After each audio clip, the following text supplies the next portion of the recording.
Marauder. Now I really like this film. It's a Canadian film, shot in Alberta. A little bit Mad Max Fury Road versus Tank Girl kind of style, which was really cool.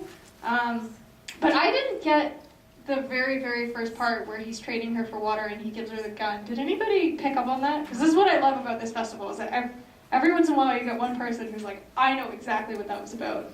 Okay, I have a theory. My theory on this whole thing is, well, first of all, you needed to have something happen to build up the story. But basically what it is through our lives, through our adventures, we end up with one piece of knowledge that we figure we'll never ever use. But then it comes to that final moment when it comes in and actually rescues us, and we never ever use it ever again. It's just that one little bit of information that we trivialize, and then it just goes on. And I think that's that. But to me, the real kicker in the movie, I mean, just watching the movie, was the fact that, hey, this is a girl. Because all along, for about halfway through the movie, you figure, oh, it's just another like Mad Max kind of guy or something, right? And here it's a girl. And at the end, you have the compassion where she actually goes to humanity and takes the little kid with her, and that's a good ending, actually. You know, we don't get enough female leads, and here we have like a super badass motorcycle rider female lead. In response to your question, I think the reason why that scene was there, I gotta be honest with you, I didn't really understand it, but my whole thing was maybe they were just trying to set up the fact that it was a barter system kind of world.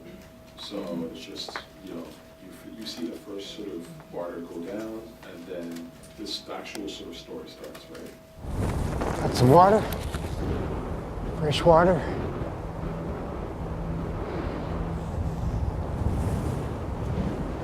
Yeah, I think you guys have kind of hit the nail on the head. It's a little bit of an introduction scene, I guess, to the whole system. That does make sense.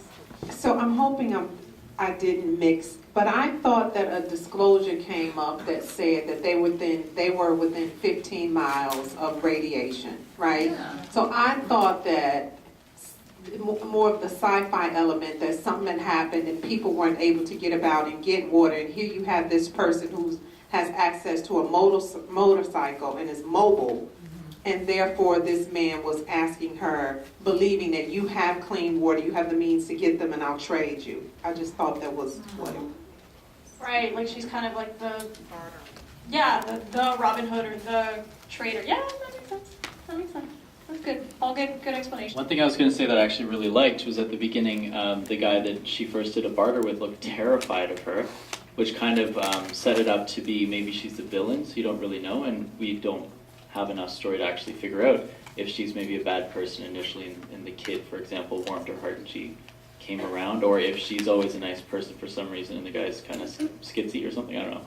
But I got the impression that was gasoline that he was first giving to her, right? And then he was saying like, do you have water for guns and bullets, right? So.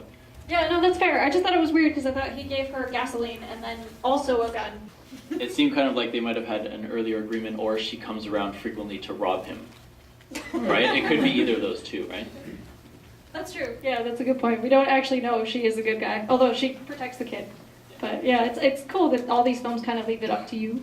I think maybe the lady in the middle got it, which I didn't. It makes it all make sense of what everybody said, that water's at a premium because of some radioactive event. So there aren't any good and bad guys. It's just everybody's trying to survive. The people that are mobile have the best chance. So they're fighting each other, and but they also have to survive. They need gasoline, and they need guns to fight each other. So that's the kind of world we're in. Yeah, that kind of sad dystopian kind of society. It does make it a little bit more sci-fi and also action thriller, which was kind of cool. It was a fun film and a really, really well shot film.